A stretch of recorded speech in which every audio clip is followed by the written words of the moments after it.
La Bible condamne sévèrement toute pratique de spiritisme, voyance, science occulte. Lévitique 20-27, Deutéronome 18-10-13. Les horoscopes, cartes de tarot, diseurs de bonne aventure, liseurs des lignes de la main font également partie de cette catégorie. Ces pratiques sont basées sur la croyance en des dieux, des esprits ou des défunts qui peuvent nous conseiller et nous guider. Ces dieux ou esprits sont des démons. 2 Corinthiens 11, 14, 15. La Bible ne nous donne aucune raison de croire que nous pouvons contacter nos êtres chers décédés.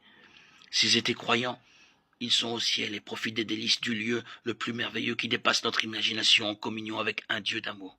S'ils étaient incroyants, ils sont en enfer et souffrent éternellement pour avoir rejeté l'amour de Dieu et s'être rebellés contre lui.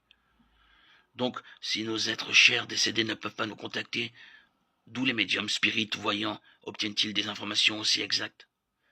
Beaucoup de voyants se sont avérés être des charlatans qui ont parfois trouvé une foule d'informations par des moyens tout à fait naturels comme des annuaires téléphoniques ou des recherches sur Internet permettant d'obtenir des noms, adresses, dates de naissance, de mariage, membres de la famille. Il n'en est pas moins indéniable que certains médiums ont des connaissances qu'il aurait été impossible d'acquérir par des moyens naturels. Donc, d'où obtiennent-ils ces informations? De Satan et de ses démons. Et ce n'est pas étonnant, puisque Satan lui-même se déguise en ange de lumière. Il n'est donc pas étrange que ses serviteurs aussi se déguisent en serviteurs de la justice. Leur fin sera conforme à leur acte. 2 Corinthiens 11, 14, 15. Acte 16, 16, 18 raconte l'histoire d'une voyante qui pouvait prédire l'avenir jusqu'à ce que l'apôtre Paul chasse un démon d'elle. Satan fait semblant d'être bon et utile. Il veut paraître bon. Satan et ses démons donnent au médium des informations sur une personne afin de l'accrocher au spiritisme que Dieu interdit. Cela semble innocent au départ, mais très vite la personne devient dépendante de son médium, permettant inconsciemment à Satan de contrôler et de détruire leur vie.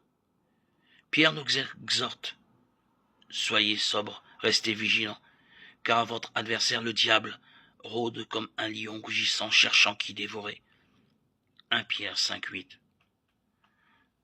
Dans la plupart des cas, les médiums eux-mêmes sont trompés et ne savent pas quelle est la véritable source des informations qu'ils reçoivent.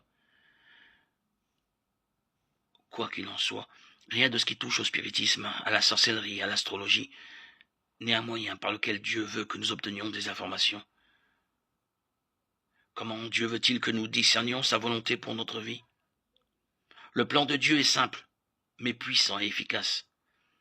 Étudiez la Bible, 2 Timothée 3, 16, 17, et priez pour la sagesse, Jacques 1, 5.